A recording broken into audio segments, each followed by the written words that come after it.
Subscribe for more content. নমস্কার, Jio square চ্যানেলে তোমাদের সবাইকে স্বাগত। আজকের আমরা এই ক্লাসে আলোচনা করব মাধ্যমিক জিওগ্রাফি সাজেশন 2025 সম্পর্কে। আজকের এই সাজেশন ভিত্তিক ক্লাসে আমরা আলোচনা করব 3 নম্বর এবং 5 নম্বর বিষয়। 3 নম্বরের যে প্রশ্নগুলো দেওয়া থাকে প্রশ্নে সাধারণত বিভাগ ঘতে থাকে এবং এর প্রশ্ন নম্বর থাকে 4, যেখানে 3 নম্বরের 4টি প্রশ্ন করতে বলা হয়, টোটাল নাম্বার থাকে 12।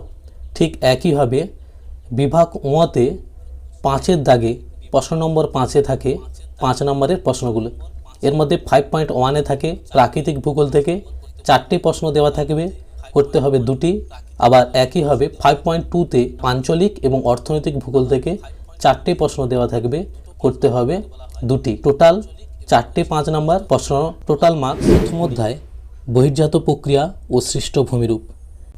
1 নম্বরে যে প্রশ্নটা আমি রেখেছি, নদীর ক্ষয়কার্যের ফলে সৃষ্ট ভূমিরূপগুলি আলোচনা করো।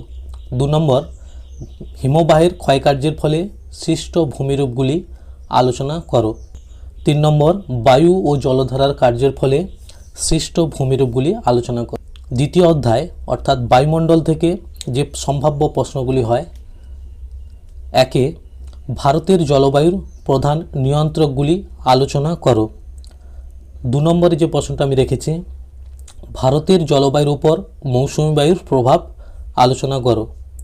3 নম্বর, নিরক্ষীয় নিম্নচাপ বলয় ও মেরুদেশীয় উচ্চচাপ বলয় সৃষ্টির কারণগুলি লেখো।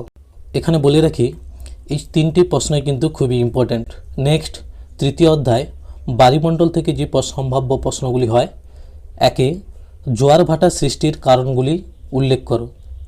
2 নম্বর, পৃথিবীব্যাপী সমুদ্র স্রোত সৃষ্টির কারণগুলি আলোচনা করো এবং এক্ষেত্রে সেফটি হওয়ার জন্য এক্সট্রা যে প্রশ্নটা আমি রেখেছি, জোয়ার ভাটার প্রভাব বা ফলাফলগুলি আলোচনা করো। যেহেতু 2024-এ বায়ুমণ্ডল অধ্যায় থেকে বিশ্বব্যাপী সমুদ্র স্রোতের প্রভাব পড়েছিল, সে কারণে আমার মনে হয়েছে পৃথিবীব্যাপী সমুদ্র স্রোত সৃষ্টির কারণগুলি আলোচনা করো ও জোয়ার ভাটা সৃষ্টির কারণগুলি উল্লেখ করো। এই প্রশ্নগুলি খুবই ইম্পর্ট্যান্ট। নেক্সট, বিভাগ ওতে 5.2-তে অর্থনৈতিক এবং আঞ্চলিক ভূগোল থেকে যে সম্ভাব্য প্রশ্নগুলি হওয়ার সম্ভাবনা রয়েছে, 1 পশ্চিম হিমালয়ের ভূপ্রকৃতি আলোচনা করো, যা আমার মনে হয়েছে এবছরের জন্য খুব ইম্পর্ট্যান্ট। এছাড়া 2 নম্বরে পূর্ব মধ্য ভারতে লৌহ ইস্পাত শিল্পের উন্নতির কারণগুলি আলোচনা করো। 3 নম্বর, পশ্চিম ভারতে পেট্রোরসায়ন শিল্পের উন্নতির কারণগুলি লেখো। আমার মনে হয়েছে 2 আর 3 নম্বরের মধ্যে যে কোনো একটি থাকার সম্ভাবনা রয়েছে। নেক্সট, 4-এর দাগে ধান, গম, চা চাষের অনুকূল ভৌগোলিক পরিবেশ আলোচনা করো। 3টের মধ্যে যে কোনো একটা দিতে পারে। 5 ভারতের নগরায়নের প্রধান সমস্যাগুলি আলোচনা করো। 6 নম্বরে যে প্রশ্নটা আমি রেখেছি, ভারতে পরিবহন ব্যবস্থার গুরুত্ব আলোচনা করো। এখানে বলে রাখি 2 আর 3 নম্বর থেকে যে কোনো একটা এবং ধান, গম, চা চাষের অনুকূল পরিবেশ থেকে যে কোনো একটা প্রশ্ন দেওয়ার সম্ভাবনা রয়েছে। নেক্সট, অর্থনৈতিক ভূগোল থেকে যে 2টি পার্থক্য প্রায় প্রত্যেক বছরে দিয়ে থাকে, যা খুবই ইম্পর্টেন্ট বলে আমার মনে হয়েছে, উত্তর ভারতের ও দক্ষিণ ভারতের নদ নদীর পার্থক্য, এছাড়া পূর্ব উপকূলীয় সমভূমি ও পশ্চিম উপকূলীয় সমভূমির পার্থক্য। যদি পার্থক্য বেশ প্রশ্ন হয় 5 নম্বরে, তবে এই 2টি প্রশ্ন মধ্যে যে কোনো একটি প্রশ্ন দেওয়ার সম্ভাবনা। এবার আমরা দেখে নেব বিভাগ ঘ থেকে প্রাকৃতিক এবং অর্থনৈতিক ভূগোল থেকে যে 3 নম্বরের প্রশ্নগুলো দেওয়া হয়, যা সাধারণত 4টি করতে বলা হয় এবং 4টেরই প্রত্যেকটিরই এক্সট্রা প্রশ্ন দেওয়া থাকে, অর্থাৎ বিকল্প প্রশ্ন দেওয়া থাকে, যা টোটাল নাম্বার 12। 1 যে প্রশ্নটা আমি রেখেছি, মরু অঞ্চলে বায়ুর কাজের প্রাধান্যের কারণগুলি আলোচনা করো, যা আমার মনে হয়েছে এই বছরের জন্য খুবই ইম্পর্টেন্ট। এছাড়া সুন্দরবন অঞ্চলের জলবায়ুর পরিবর্তনের প্রভাব সম্পর্কে আলোচনা করো। তো এই 2টি প্রশ্নের মধ্যে একটি সম্ভাবনা খুব বেশি। এছাড়া 2 নম্বরে যে প্রশ্নটা আমি রেখেছি, বদ্বীপ গড়ে ওঠার অনুকূল পরিবেশগুলি আলোচনা করো। এই প্রশ্নটিও খুবই ইম্পর্টেন্ট। তো 4-এর দাগে ভারতের পশ্চিম বাহিনী নদীর মোহনায় বদ্বীপ গড়ে ওঠেনি কেন। 5 নম্বর যে সম্ভাব্য প্রশ্নটা আমি রেখেছি, স্থলবায়ু ও সমুদ্র বায়ুর মধ্যে পার্থক্য লেখো। 6 নম্বর, সমুদ্র স্রোত ও সমুদ্র তরঙ্গের মধ্যে পার্থক্য লেখো। পার্থক্য বেশ প্রশ্ন হলে এই প্রশ্নগুলি খুবই ইম্পর্টেন্ট। সাতের দাগে যে সম্ভাব্য প্রশ্নটা আমি রেখেছি, নদী উপত্যকা ও হিমবাহ উপত্যকার মধ্যে পার্থক্য করো। 8 ভূমধ্যসাগরীয় ও মৌসুমী জলবায়ুর মধ্যে পার্থক্য লেখো।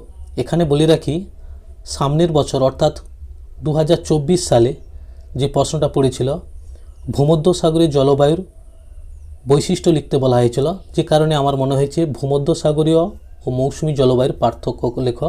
এই প্রশ্নটা ইম্পর্টেন্ট।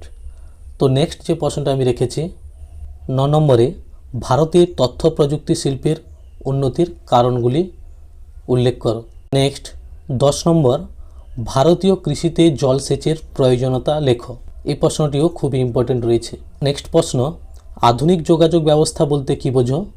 নেক্সট পরের যে কয়েকটা প্রশ্ন আমি বলবো, সেই প্রশ্নগুলো খুবই ইম্পর্টেন্ট। জিওস্টেশনারি উপগ্রহ ও সানসিনক্রোনাস উপগ্রহের মধ্যে পার্থক্য লেখো। 13 নম্বর যে প্রশ্নটা আমি রেখেছি, ভগ্নাংশ সূচক স্কেলের 3টি ব্যবহার লেখো। 14 উপগ্রহ চিত্রের 3টি বৈশিষ্ট্য উল্লেখ করো। এই 3টি প্রশ্নের মধ্যে যে কোনো একটি পড়ার সম্ভাবনা খুবই জোরালো। নেক্সট 15 নম্বর দাগে যে প্রশ্নটা আমি রেখেছি, বর্জ্য কম্পোস্টিং পদ্ধতির প্রধান সুবিধাগুলি আলোচনা করো। সাথে 16 নম্বরে, বর্জ্যের পরিমাণগত হ্রাস বলতে কী বোঝো? 17 নম্বরে, বর্জ্য ব্যবস্থাপনায় শিক্ষার্থীদের যে কোনো 3টি ভূমিকা উল্লেখ করো। এবং শেষ যে প্রশ্নটা আমি রেখেছি, প্রকৃতি অনুসারে বর্জ্যের উদাহরণসহ শ্রেণীবিভাগ করো। তো এই ছিল আজকের আমাদের সম্পূর্ণ ক্লাস। যদি ক্লাসটা সম্পূর্ণ দেখে থাকো এবং ভালো লেগে থাকে, অবশ্যই চ্যানেলটিকে লাইক, শেয়ার এবং সাবস্ক্রাইব করে আমাদের পাশে থাকো। Thank you.